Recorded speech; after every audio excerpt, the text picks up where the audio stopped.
पुनरपि जननम पुनरपि मरणम पुनरपि जननी जठरे शैलम। जठर अग्नि में बार बार जन्म लेना, कोख में आना, कितना दुख है, कितना दुख है। कोई ध्यान नहीं देता। एक जन्म भी बड़ी मुश्किल से होता है तो बार बार जन्म लेंगे, 84 लाख योनियों में जन्म लेंगे, वो मरेंगे,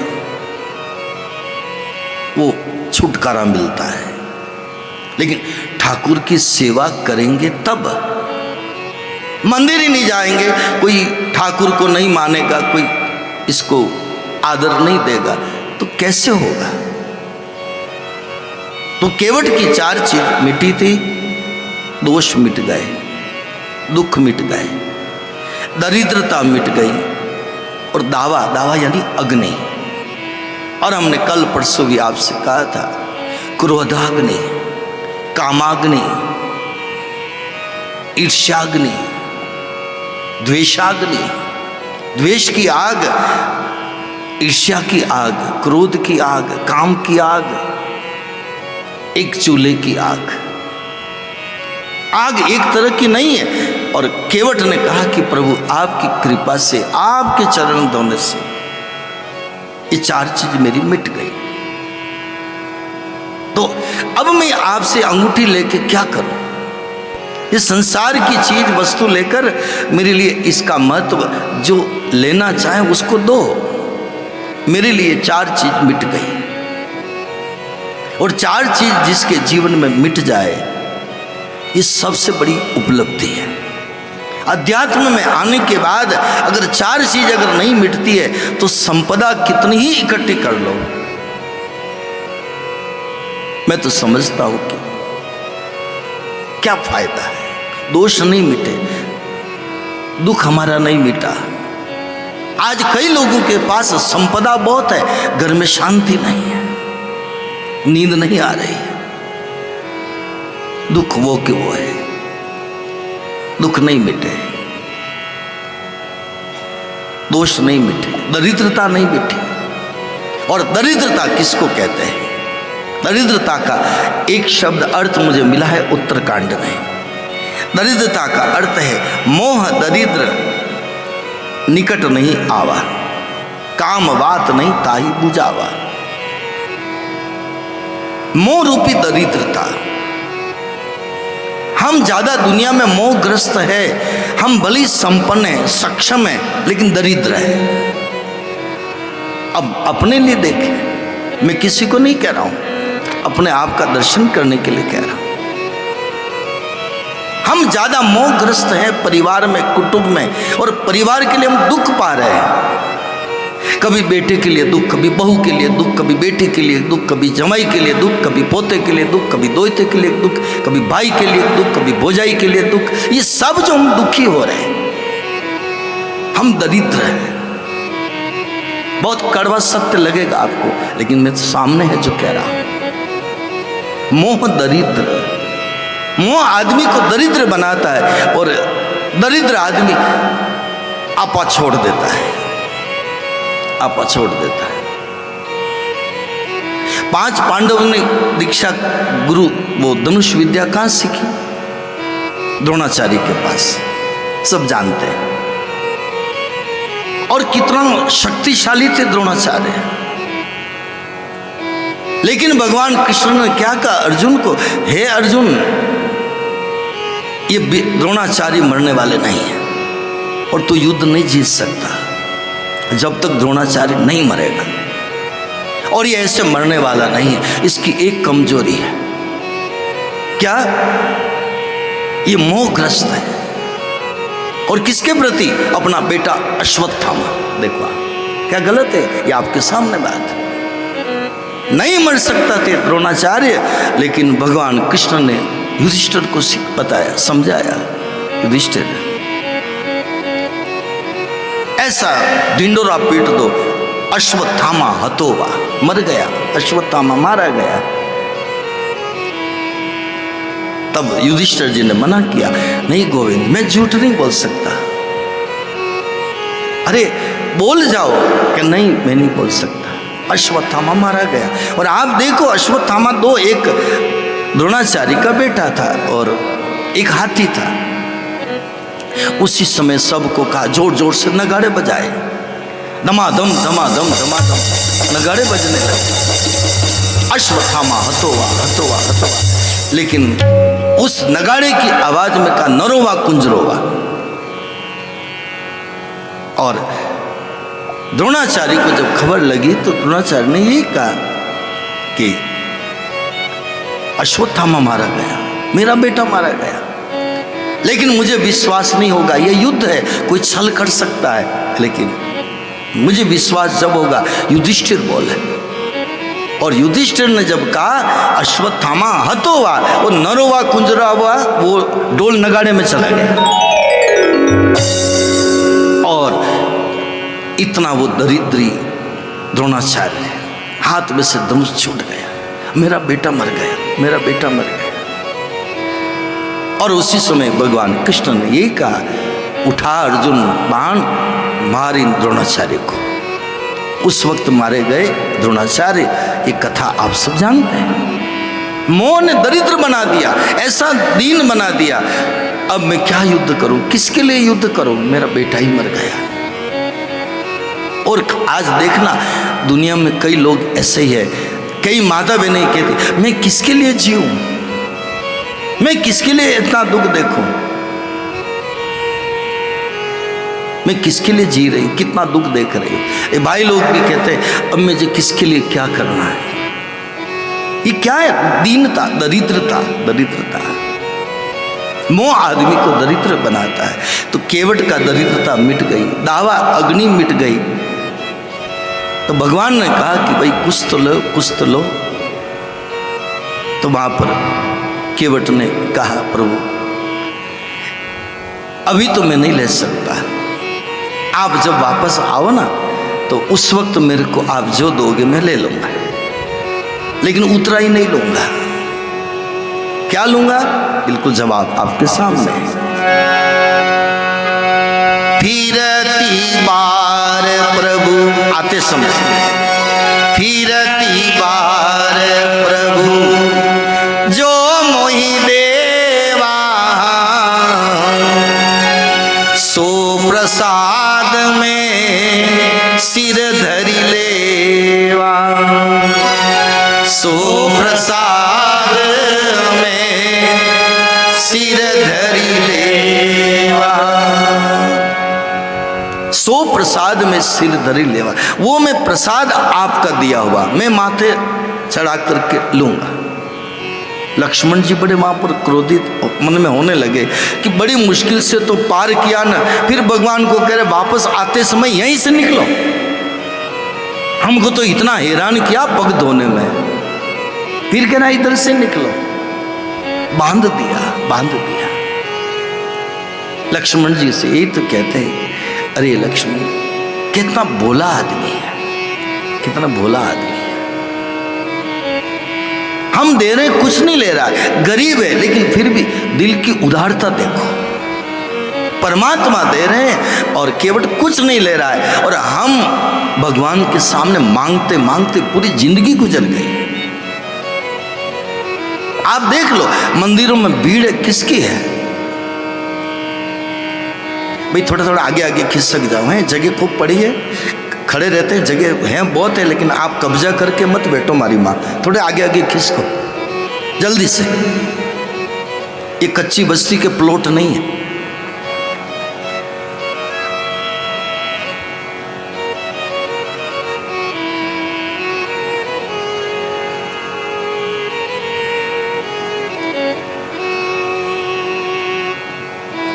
ध्यान टूट जाता है, डिस्टर्ब हो जाता है।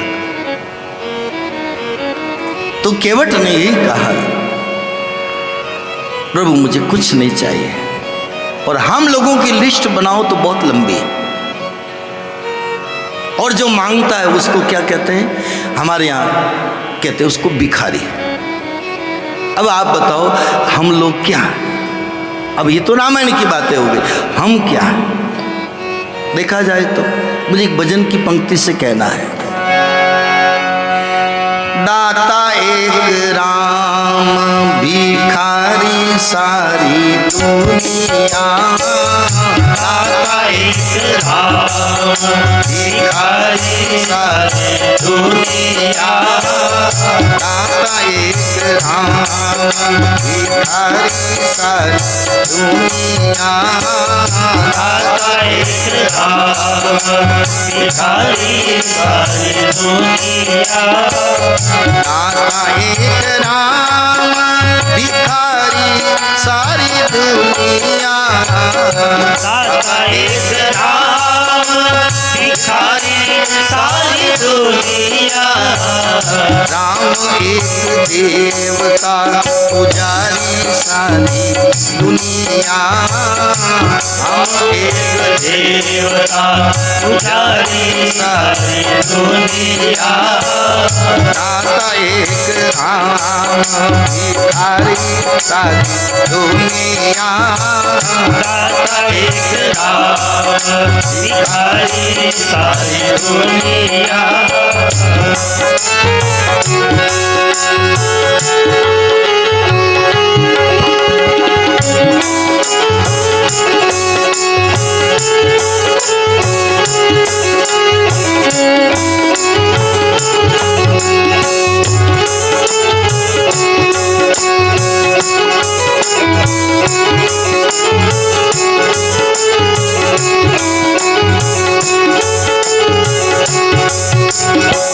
द्वारे पे जाके उसके कोई भी पुकारता, द्वारे पे जाके उसके कोई भी पुकारता, परम कृपा ने अपनी भव से उबारता, परम कृपा ने अपनी भव से उबारता, ऐसे दीनानाथ पे, ऐसे दीनानाथ पे, ऐसे दीनानाथ रे, ऐसे दीनानाथ रे, ऐसे दीनानाथ पे बलिहारी सारी दुनिया, ऐसे दीनानाथ रे बलिहारी सारी दुनिया, दाता एक राम भिखारी सारी दुनिया, दाता एक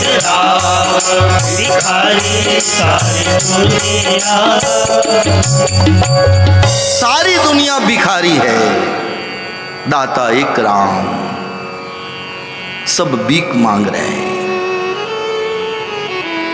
कोई क्या मांग रहा है, कोई क्या मांग रहा है। और इसका विश्लेषण करो तो एक मंदिर के बाहर भिखारी भीख मांगता है मेले कपड़े में, एक मंदिर के अंदर भीख मांगता है उजले कपड़े में। स्टैंडर्ड क्वालिटी के लोग उजले कपड़े में, हे भगवान मेरा धंधा बढ़ा देना, हे भगवान मेरा ये कर देना, मुझे प्रमोशन करा देना, मेरे मकान बनवा देना, मेरा ये कर देना, मेरा ये। भगवान को इतना हम कार्य बता रहे हैं तो भगवान को हम क्या हुए फिर? एक तरफ तो हाथ जोड़ रहे हैं, एक तरफ चरणों में प्रणाम कर रहे हैं, और हे प्रभु तू दीन बंधु है, तू ऐसा, फिर भगवान को कहते तू ये कर लेना। हम किसी बड़े आदमी को काम नहीं बता सकते, भगवान अगर सबसे बड़ा है तुम इतने काम कैसे बता सकते हैं? अगर बता रहे तो जरा ठीक है, या हम कहीं न कहीं मिस्टेक में चल रहे हैं, हम नहीं बता सकते। क्या उनको मालूम नहीं है? एक तरफ हम भगवान को कहते हैं त्वमेव माता च पिता त्वमेव बंधु च सखा त्वमेव। जब वो माता है, वो पिता है, वो बंधु है, तो बच्चा है तो माँ बाप को मालूम नहीं कि इसको रोटी खाने को चाहिए, इसको पढ़ाना, इसको लिखाना, इसको सारी व्यवस्था करना। तो भागवत कौन है? जिसकी परमात्मा सारी व्यवस्था करे, जो भगवान से कभी कुछ मांगे नहीं, वो है परम भागवत। हम तो मांगने वाले हैं। अफसर बन जाए ना, उसके बाद तो सरकार सारी व्यवस्था करती है, अधिकारी बन जाए। इसलिए सरकारी क्वार्टर के बाहर लिखा होता है अधिकारी निवास। रामायण में है अधिकारी।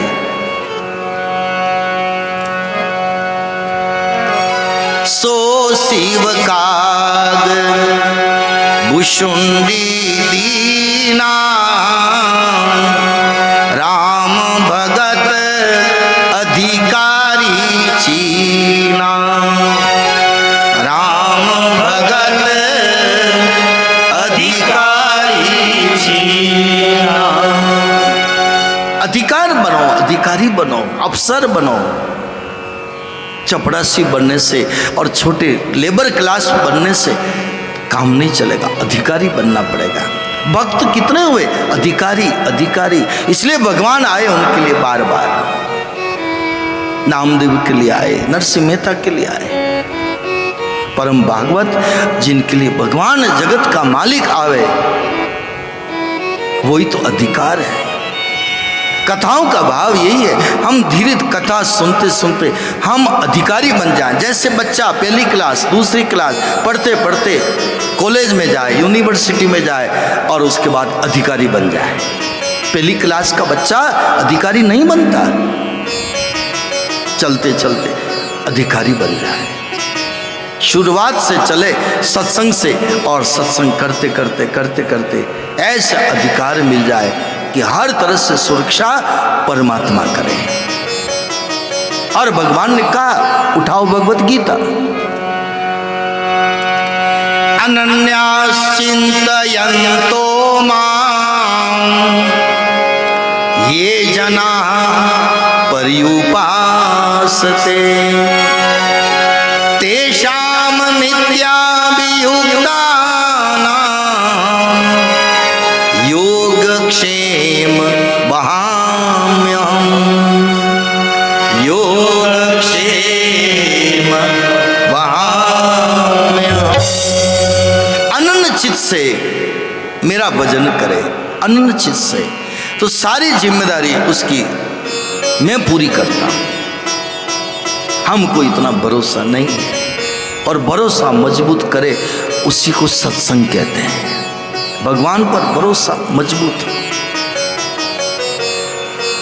इसलिए वसुदेव देव की जेल में बंद है, भरोसा था प्रभु हमारा दुख दूर करेंगे। आज असुर राक्षस जो सता रहा है, और दूसरा कौन है? भाई है, भाई सता रहा है। बच्चों को किसने मारा? कंस ने। कंस क्या लगता था? मामा लगता था। मामा ही भांजे का दुश्मन बन रहा है, एक एक करके मार रहा है। और हम तो हर बार कहते हैं दूसरे दुश्मन बाद में होते हैं, अधिकांश दुश्मन हमारे निकट के ही होते हैं। ज्यादा वैर और दुश्मनी पालने वाले भी हमारे निकट के ज्यादा होते हैं, बाहर के दूर कम होते हैं। किसी ने कहा,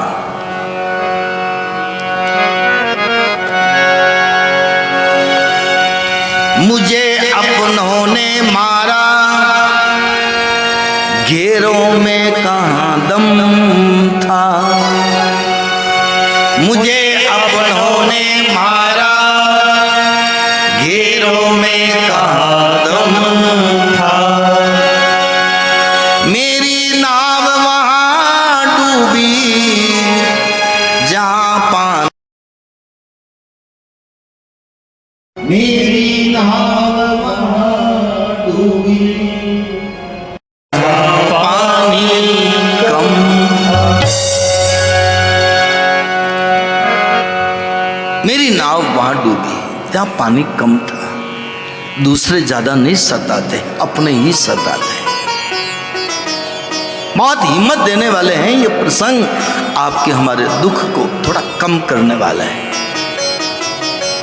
इसलिए हमने कल परसों भी कहा, नरसिंह मेहता को सताने वाला, दुख देने वाला, परेशान करने वाला भाई था। मीरा को सताने वाला देवर था। प्रहलाद को सताने वाला पिता था।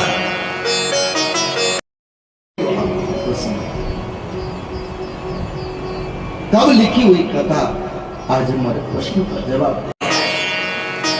देवकी को जेल में डालने वाला कौन था? भाई था। बहनों को दुख देने वाला कौन था? साला ही तो था। ये सब परिवार के रिश्ते हैं। उसने उसको दुख दिया, उसने उसको दुख दिया, उसने उसको दुख दिया। आपने कभी बारात निकलती तब देखना पटाखे फोड़ते हैं, बड़ी लड़ लगाते हैं। माचिस तो एक को लगाई और धड़ाधड़ कितने फूटते, 1000 की लड़ फूट जाती है मिनटों में। एक को लगाया माचिस की तिल्ली और इतने कैसे फूट गए? उसको लगाया, उसने आग उसको लगाई, उसने आग उसको लगाई, उसने आग उसको लगाई, उसने आग उसको लगाई, धड़ाधड़ से फूट गए। हमारे यहाँ पर भी ऐसा है, उसने उसको दुख दिया, उसने उसको दुख दिया, उसने उसको दुख दिया, उसने उसको दुख दिया। भगवान कहीं दुख नहीं दे रहा है, ये सब अपने ही दुख दे रहे हैं। ये पटाखे फोड़ रहे हैं, सब पटाखे फोड़ रहे हैं। तो वसुदेव देवकी को सताने वाले कौन? और भगवान को आप देखो, जब वसुदेव जी ने उठाया ठाकुर को सिर पर उठाने का मतलब क्या? इस बुद्धि का, बुद्धियां रहती, बुद्धि का संबंध ईश्वर से हुआ, ब्रह्म संबंध। ईश्वर कौन है? कृष्ण कौन है? ब्रह्म। और इस बुद्धि का संबंध हुआ ईश्वर से। ब्रह्म संबंध हुआ तो हथकड़ियां खुल गई, बेड़ियां खुल गई, पहरेदार सो गए। इसका अर्थ क्या है? ये तो मथुरा की जेल की बात है। अभी आप जाओ तो वो ऐसी जेल नहीं है जब ताले लग रहे हैं, लेकिन इसका भाव ये है कि इस बुद्धि का संबंध ईश्वर से हो जाए, ब्रह्म से हो जाए। तो हमारे इंद्रियों के जो पहरेदार है, 10 इंद्रिया, 5 कर्मेंद्रिया, 5 ज्ञानेंद्रिया और 11वां मन कहा गया, इंद्रियों के पहरेदार सो जाते हैं। आंख का पहरेदार सो जाता है, कान का पहरेदार सो जाता है, मुख का पहरेदार सो जाता है। उदाहरण आप समझेंगे, अभी टीवी में अच्छा नाटक आता हो,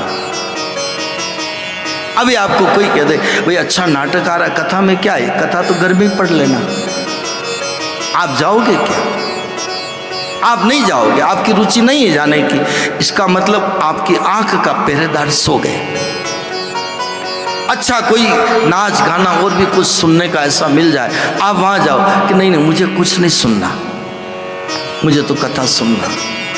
ये पहरेदार सो गया।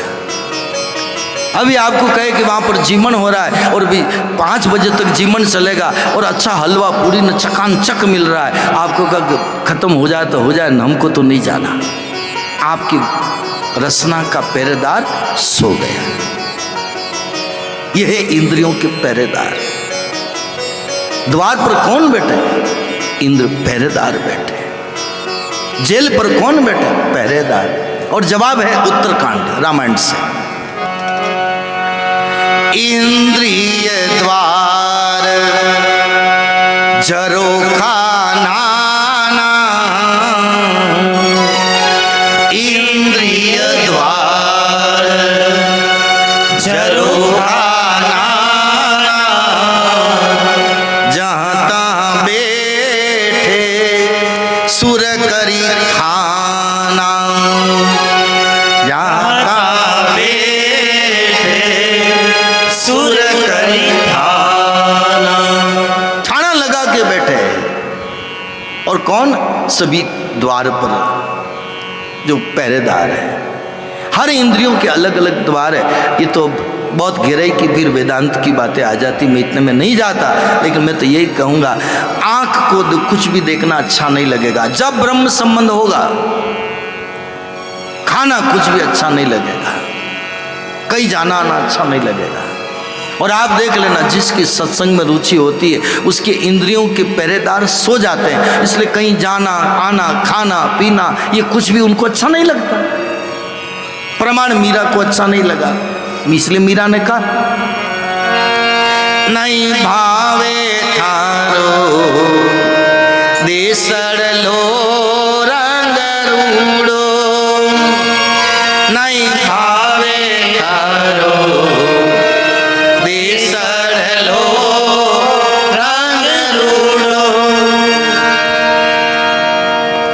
भी अच्छा नहीं लगता। हे राणा जी, भली मेवाड़ कितना ही अच्छा हो, हमें अच्छा नहीं लग रहा है। मीरा 9 लाख के हार पहनो, जरी के वेश पहनो, मेलों के सुख भोगो, मीरा का नहीं भाव है। ये है इंद्रियों के पहरेदार सो गए, कुछ भी अच्छा नहीं लग रहा है।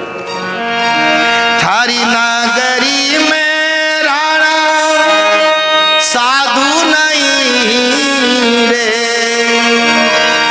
थारी नागरी में राणा साधु नहीं रे, लोग बसेरे सब कूड़ो, लोग बसेरे सब कूड़ो, नहीं भावे थारो देसड़लो रंग रूड़ो, नहीं भावे थारो देसड़लो रंग रूड़ो। इसलिए ब्रह्म संबंध हुआ, पहरेदार सो गए और हथकड़िया बेड़ियां खुल गई। जन्म जन्म के बंधन खुल जाए। हम सब बंधे हुए, हम सब कैदी हैं। एक कैदी जेल में बंद रहता है, हम संसार की कैद में हैं और इस संसार की कैद से भाग के कहां जाएंगे। कोई कहे कि मैं भाई राजस्थान में रहूंगा, देवगढ़ में रहूंगा तो मैं कभी न कभी मरूंगा, इससे अच्छा मैं तो भाग के उदयपुर चला जाऊं, बंबई चला जाऊं। अरे हिंदुस्तान में मरूंगा, हिंदुस्तान ही छोड़ दो, अमेरिका चला जाऊं, मैं बच जाऊंगा। तो क्या बच जाएगा? सारा संसार कैद है, कहीं भी जीव बच करके जा नहीं सकता, कहीं न कहीं तो मरना ही है। चाहे लाख कोई ज्योतिषी कह दे, कोई पंडित कह दे, कोई विद्वान कह दे, चाहे मौत से कोई बच नहीं पाया। इसलिए संसार में हम भी कैदी हैं, कैद में हैं। ये अभी और आगे चलो तो ये इसकी कैद में चलो, हम संसार की कैद को एक तरफ रखो, क्या हम कामनाओं की कैद में नहीं है? हम क्रोध की कैद में नहीं है? हम लोभ की कैद में नहीं है? हम मोह की कैद में नहीं है? हम अहंकार की कैद में नहीं है? हम हर तरह से कैद में हैं। इसलिए विकार नहीं छूटते हैं, इसलिए बुराइयां नहीं छूटती हैं। कई लोग नहीं कहते अरे सब छोड़ो ना, अरे गुटके के लोग बंधन में हैं, तंबाकू के बंधन में है, कोई अफीम के नशे में फंसा हुआ है, कोई बीड़ी सिगरेट में फंसा हुआ है, कोई शराब में बंधा हुआ है। लाख कोशिश करो नहीं छूट रहा है, नहीं छूट रहा है। क्यों नहीं छूट रहा है? हम उसकी कैद में हैं। रख दे बेटा, यही रख दो, हम उसकी कैद में हैं, कैद कर रखा है, कैद कर रखा है। कई बार आदमी नहीं कहता अब मैं गुस्सा नहीं करूंगा, फिर भी गुस्सा आ जाता है, इसका मतलब आप उसकी कैद में हैं। अब अहंकार नहीं करूंगा, हम उसकी कैद में हैं। हम ईर्ष्या नहीं करूंगा, हम उसकी कैद में हैं। विकारों की कैद में है, बुराइयों की कैद में है।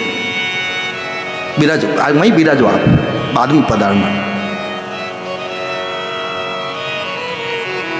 बुराइयों की कैद में हम फंसे हुए हैं, ये जेल है, इससे कैसे छूटे?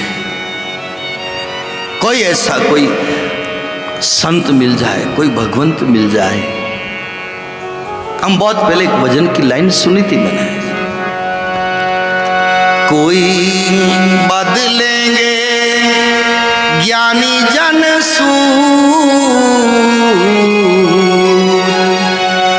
कोई बदलेंगे ज्ञानी जन मनवा तेरी आदत को, कोई बदलेंगे ज्ञानी जन मनवा तेरी आदत को, हे मनवा तेरी आदत को, हे मनवा तेरी आदत को। आदत से मजबूर है हम सब, हम कैदी हैं, हम कैदी हैं। मानो न मानो आपके सामने है सब। अगर हमसे तंबाकू नहीं छोड़ती, हमसे गुटखा नहीं छोड़ता, हमसे कोई नशा नहीं छोड़ता, हमारे विकार नहीं छोड़ते, हमारी बुराइयां नहीं छोड़ती, हम कैदी हैं। केवल वसुदेव देव की कैद में नहीं थे, वो तो कंस ने किया। कंस कौन है? असुर। और असुर का मतलब जिसके अंदर बुरी आदतें हैं, वो असुर। बुरी आदतें ही तो हमें बांध रखा है, कैद में कर रखा है। ये है इन कथाओं का तत्वार्थ। तो भगवान ने कहा मैं यहां नहीं रहूंगा, मुझे ले जाओ। कहां? गोकुल। गोकुल का अर्थ क्या है? गो यानी इंद्रियां और कुल का मतलब समूह। संधि विच्छेद करो। गो यानी इंद्रियां, जो इंद्रियों का जो समूह है वही गोकुल है। एक तरफ सात्विक इंद्रियां हैं, एक तरफ तामसिक इंद्रियां हैं। मथुरा में क्या है? कंस तामसिक इंद्रियां, सब तमोगुण की तरफ जा रहे हैं कंस। और गोकुल में कौन है? सब ग्वाले, भोले भाले लोग। भगवान कहते हैं जिसका मन साफ है, जिसकी इंद्रियां विशुद्ध है, मैं वहां जाऊंगा। यहां पर तो मेरी जरूरत नहीं है, इसलिए मुझे ले जाओ, ले जाओ, ले जाओ। हम तमोगुण प्रधान ज्यादा जीवन जिएंगे तो परमात्मा हमारे यहां रहना पसंद नहीं करेगा, वो दूर जाएगा, दूर जाएगा। मोही कपट छल छिद्र न भावा। हाँ, कोई अपनी आदत से जियो, लेकिन परमात्मा का वो सच्चिदानंद रूप दूर हो जाता है, वो दूर हो जाएगा। आपको आनंद नहीं आएगा। मंदिर भी जाओगे, भीड़ में धक्के खाओगे, आनंद नहीं आएगा। आप कथा में भी जाओगे, इधर उधर ताकोगे, आनंद नहीं आएगा।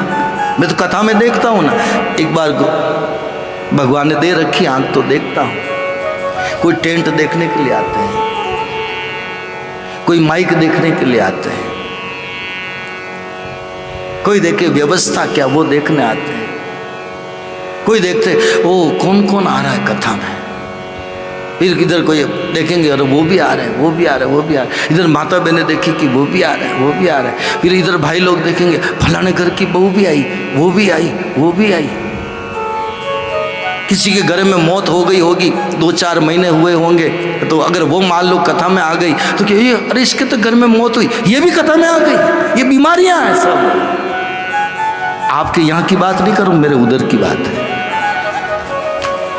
यहाँ की बात नहीं है। हमारा ध्यान कहाँ है? हमारा ध्यान इन थोती बातों की तरफ है।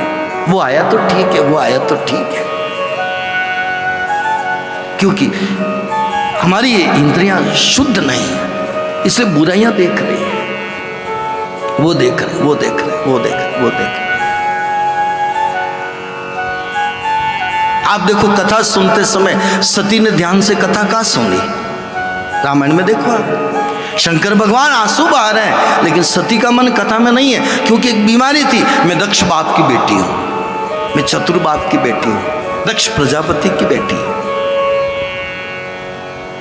मन में अहंकार था, और अहंकार था तो बैठी है भोले बाबा के पास, लेकिन कथा में मन नहीं है। जिसका अगर कथा में मन नहीं है तो मैं तो उनको कहता हूं भाई कथा में जाने से भी क्या फायदा। मैं तो कभी कभी थोड़ा कड़वा कह देता हूं, लगे तो लगे। कथा में अगर जाके विक्षेप करो, कथा में आपका मन नहीं हो, जाने की रुचि नहीं हो, मन नहीं लगता हो, इससे अच्छा कि घर में बैठे बैठे धनिया जीरा साफ करो। रसोई में कम से कम दाल तो साफ होगी, चावल तो साफ होगा, धनिया जीरा तो साफ होगा, रसोई का उद्धार तो होगा। यहां पर तो हमने कुछ नहीं किया, इधर उधर ताकते रहे।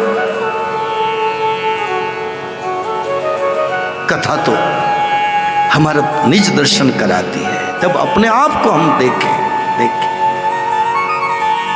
लेकिन अपने को देखने की कहाँ फुर्सत है?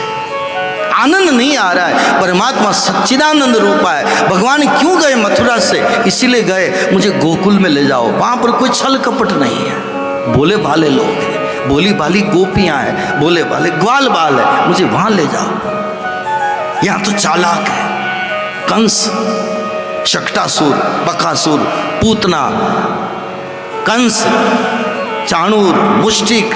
कंस के आंख पर कितने राक्षस थे, और सब राक्षस भेजे थे कृष्ण को मारने के लिए।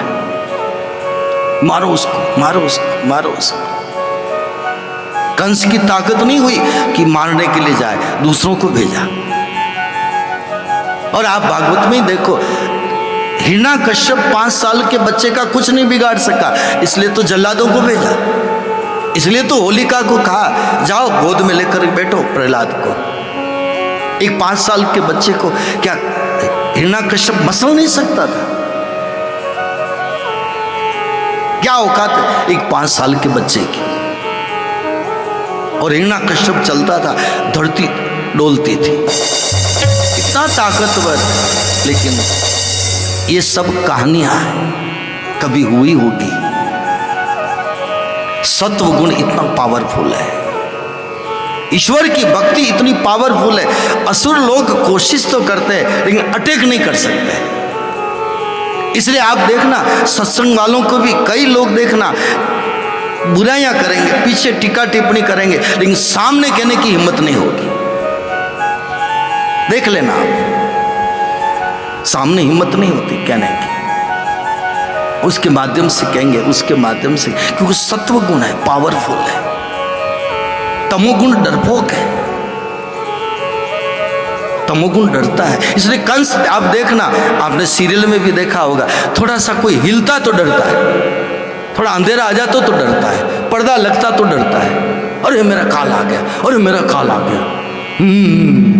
वो कंस कैसा, क्या रूप रोल किया उसने, भयभीत है, भयभीत है।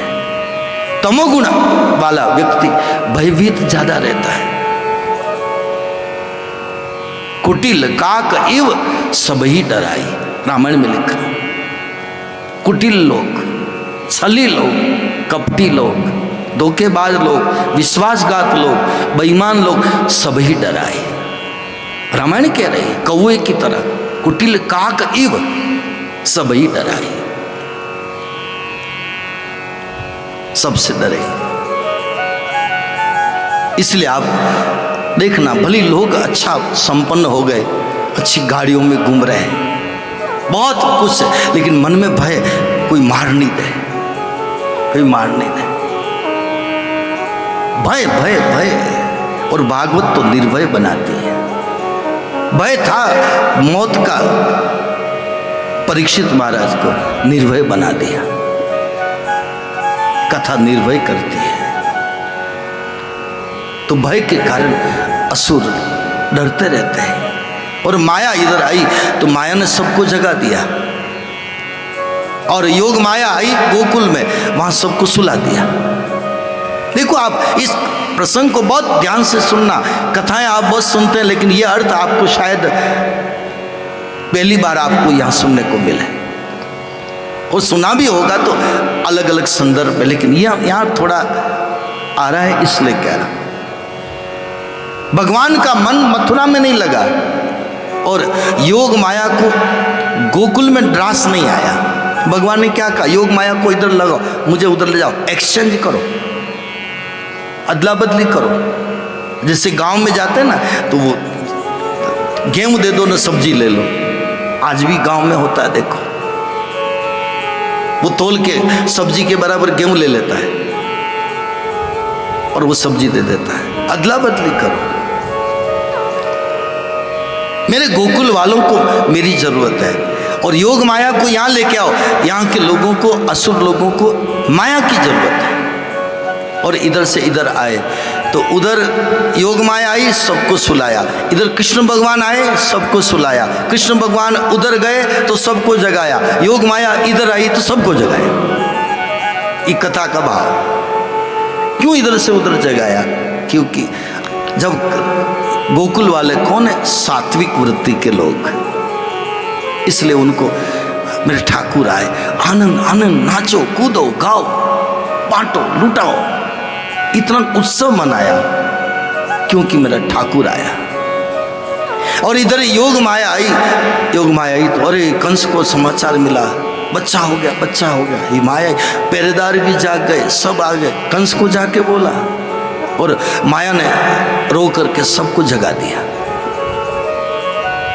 अब इसका आज के समय में तात्विक अर्थ चर्चा करें तो सत्संग में नाचते कूदते गाते आनंद लेते हैं तो जो सोए हुए वो भी उठ जाते हैं। ये थे गोकुल। और ये मथुरा, मथुरा में क्या है, कंस आसुरी वृत्ति के लोग, वहाँ माया आई। अब जिसके घर में माया ज्यादा आई तो सबको जगाया कि नहीं जगाया? माया ने जगाया। आप माला लेकर के फेरो कि 11 माला मुझे करनी है, आप 3 माला 4 माला 5 माला करो ना, देख लेना आप।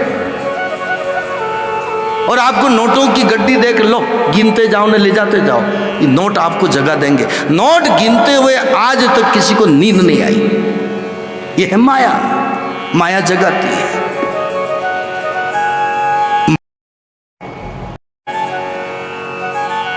जब जब भी माया जिस घर में आई है सोया जगाया सबको। और आप देख लो, जिसके घर में रुपया ज्यादा तो जागेगा, जिसके घर में सोना ज्यादा तो वो जागेगा। ज्यादा धन भी सोने कहाँ देता है? ज्यादा बड़ा परिवार हो और धन ज्यादा हो, रात दिन टेंशन, कैसे बंटवारा करूं, किसको क्या क्या दूं, किसको क्या क्या करना, उसको क्या क्या करना, उसको कम दूं तो उसका मुंह चढ़े, उसको कम दूं तो उसका मुंह चढ़े, अब उसको भी राजी रखना, उसको भी राजी रखना, बीच में उसकी वो हो रहा है मामला पूरा, नींद नहीं आ रही। माया जगाती है, ब्रह्म सुलाता है आसुरी वृत्ति के लोगों को। आप माता बहनें इतनी आ रही है, आपके घर वाले के कभी आने की तमन्ना नहीं हुई कि वो आना ही नहीं चाहते, और कभी जबरदस्ती को अगर कथा में नहीं आओगे तो मैं भी वापस घर नहीं आऊंगी, तो उस देवता को आना पड़ेगा। अरे भाई वो तो वापस ही नहीं आएगी कथा में से, तो आज तो जाऊं जाऊं जाऊं। आपको जरूरत है, आप आओगे बैठोगे, आपको कथा में आनंद नहीं आएगा तो नींद आ जाएगी, सुला देगा, क्योंकि कथा में रुचि नहीं है। आप जागोगे वो नहीं जागेंगे। और आप सत्संग में रुचि है और कभी घर वाले आपको पिक्चर में लेके चले गए, पिक्चर दिखाने के लिए चलना चल, तो मेरे को तो शौक नहीं है, तो पति का मान रखने के लिए जाना पड़ेगा। पतिदेव तो फिल्म देख कर राजी हो जाएगा, आप पिक्चर हॉल में नहीं निकालोगे। आपका गुण अलग है, उनका गुण अलग है, आपकी रुचि अलग है, उनकी रुचि अलग है। गोकुल और मथुरा क्या है? एक ये गोकुल और मथुरा वृंदावन उत्तर प्रदेश, लेकिन ये काया को मथुरा है, इसमें असुर है, लेकिन इसमें अगर ब्रह्म का प्रकट हो जाए तो इसको गोकुल भी हो सकता है। ये इसका भाव। नंद के आनंद भयो जय कन्हैया लाल की, नंद के आनंद भयो। कौन हुआ आनंद भयो? यशोदा का अर्थ क्या है? यशोददाति इति यशोदा, काम खुद करे और यश दूसरों को दे, उसका नाम यशोदा। दूसरा करे खुद जस लेवे, उसको क्या कहते हैं? वो तो पता नहीं, मेरे को तो पता है। आज के समय में यशोदा बहुत है, बताऊं? कई जगह आपको यशोदा मिलेगी। आप देखना कहीं कहीं स्कूल और ये क्या सामुदायिक भवन, कोई अस्पताल, उसके बाहर तख्ती लगी रहती है। मंत्री ने उद्घाटन किया, अध्यक्ष ने किया, सांसद ने किया, विधायक ने किया, जिसने भी किया, तख्ती लगती है, उनके कर कमलों से उद्घाटन हुआ, ठीक है, तख्ती लगी उनकी। लेकिन जो मंत्री जी जो भी हों आए हों, तख्ती आप उनको फोन करके पूछना एक तगारी डाली थी क्या? तगारी डालने वाला मजदूर औरत अपने बच्चे को, रोते हुए बच्चे को साड़ी का झूला बना करके झूला लगाती है और धूप में काम करके तगारियां डाल रही है, और फूंगा काटने के लिए मंत्री जी आते हैं, तख्तियां लगी मंत्री जी। ये है यशोदा। जो कोई मंत्री जी आवे ना फूंगा काटना, न्यूज के ना यशोदा जी आए, यशोदा। आज की यशोदा ऐसे, ये यशोदा द्वापर युग की है। यश दूसरों को देती, अरे आप सबके आशीर्वाद से मेरे घर लाला हुआ, आप सबके 11 का व्रत करने से मेरे घर लाला हुआ। पढ़ लो भागवत में, मेरी कोई बात गलत हो तो मुझे बता दो। अरे नंद रानी तेरे घर लाला हुआ, तेरे घर, अरे नहीं, आपके आशीर्वाद से। कई लोग नहीं कहते हैं, अरे ये सब आपके आशीर्वाद से, आपके आशीर्वाद से। सरलता, नम्रता, आभार, यश दूसरों को दे, इसका नाम वास्तविक यशोदा। आज कोई अच्छी पोस्ट पर नौकरी हो जाए, अच्छा काम मिल जाए, सब कुछ, तो कहते भाई अच्छा है, आपको बहुत अच्छा पैकेज है, अच्छा काम कर रहे हो, अच्छा है, अरे आपका बड़ों का आशीर्वाद मानना चाहिए। मुझे कितने लोगों ने आशीर्वाद दिया, कितने लोगों का आशीर्वाद लगता, तब धंधा चलता है, तब आदमी नौकरी कर सकता है, तब आदमी कुछ भी कार्य, श्रेष्ठ कार्य कर सकता है। और मैं आपके सामने बिल्कुल भागवत के साक्षी में कह सकता हूं, मेरे ऊपर कई लोगों का आशीर्वाद है। कभी ये पहली बात मैं कह सकता हूं, कोशिश की मेरी लाइफ में किसी को नहीं सताऊं, किसी को दुख नहीं दूं, किसी को परेशान नहीं करूं, मेरी प्रयास यही रहा। हाँ, लोगों ने भले मुझे परेशान किया, लोगों ने मुझे सताया, लेकिन मेरी कोशिश है मैं किसी को दुख ना दूं, और किसी को दुख नहीं देंगे तो सब आशीर्वाद देंगे, सबकी दुआ निकलेगी। जो बात दवा से हो न सकी, बात दुआ से होती है। मुर्शिद कामिल मिलते हैं तो बात खुदा से होती है। जो बात दवा से हो न सकी, दवा नहीं कर सकती, वो दुआ करती है। इसलिए कोशिश ये रहे हमारी वजह से कोई कष्ट न पाए। रोज हमारे गुरुजी कहते हैं ना, अष्टादश पुराणेषु व्यासस्य वचनम द्वयम, परोपकाराय पुण्याय पापाय पर पीड़नम। पाप पीड़ा देना, पुण्य क्या है? सबको सुखी रखना। मैं कई महानुभाव मिलता हूँ तो नहीं कहते हैं भाई हमारे घर में बेटे बहू है, भाई ये है तुम्हारा घर, इच्छा हो जो बनाओ, इच्छा हो जो खाओ, खुश रहो, प्रसन्न रहो। कौन कह सकता है? इतना बड़ा दिल रखने वाला हर आदमी नहीं हो सकता। कौन कह सकता है? हमारी वजह से पत्नी को दुख नहीं हो, पति को दुख नहीं हो, बेटों को दुख नहीं हो, बहुओं को दुख नहीं हो, हमारे जो रिश्ते में आए किसी को दुख ना हो, ये सबसे बड़ा पुण्य है। हमारी वजह से किसी को क्रोध आ जाए, किसी को डांटना पड़े, किसी को कहना पड़े, ये पाप। क्यों डांटा जा रहा है? कहीं अंदर दिल जल रहा है इसलिए डांटा जा रहा है। क्यों जरूरत पड़े? मैं कई बार कथा में कहा ना, एक नई नई बहू शादी करके आई तो सासू बड़ी दुर्वासा ऋषि का अवतार, खूब डांटती, खूब बोलती है और ऐसा वैसा खूब लड़ने लगी। कुछ भी जवाब न रहे। एक दिन पास में पड़ोसन थी, उसने कहा कि ये मेरी सहेली तो है, पड़ोस में रहती है, रोज सत्संग में भी जाती है, सब आती है, लेकिन बहू के ऊपर ऐसा बर्ताव करती है। एक दिन कहा कि अरे कमला भाई, क्यों नहीं छो? बहू ने परेशान कर, कोई कमला भाई तो नहीं है? अरे भाई आ जाता नाम ये भी जाता, क्यों नहीं? बहू ने परेशान करो, क्यों आप इतना कहते? तो पड़ोसन उस सहेली को डांटने लगी। बहू ने क्या कहा? बहू ने कहा, काकी जी ये हमारे माँ बेटी का मामला है, आप हमारे बीच में मत आओ, आप अपने घर पधारो। मेरी माँ से छोड़कर आई हूं, पियर छोड़ के आई हूं, सब छोड़ करके आई हूं। ससुराल में आकर के कई गलतियां तो मेरी सासू सुधारेगी माँ बनकर, और मेरी गलती होगी तो मुझे कहेगी। आप हमारे बीच में मत बोलो। अब बताओ किस घर में कौन आग लगा सकता है? कोई किस हुई। पानी की कैन लेकर के नहीं खड़े, पेट्रोल की पीपियां लेके खड़े। कब आग लगे, कब आग लगे, कब आग लगे। इस घर में कैसे अशांति। बस मेरा ज्यादा कुछ नहीं, मैं कोई प्रवचन करने नहीं आया, मैं कोई प्रवचन भी मैं तो इसका अर्थ निकालकर आपके सामने रख रहा हूं। अब रामायण का प्रमाण ले लो। अभी मैं वो कहा अष्टादश पुराणे से, ये तो भागवत शास्त्रों के। रामायण में क्या आता है? परहित सरिस धर्म नहीं भाई, परहित सरिस धर्म नहीं भाई, पर पीड़ा सम नहीं अधम,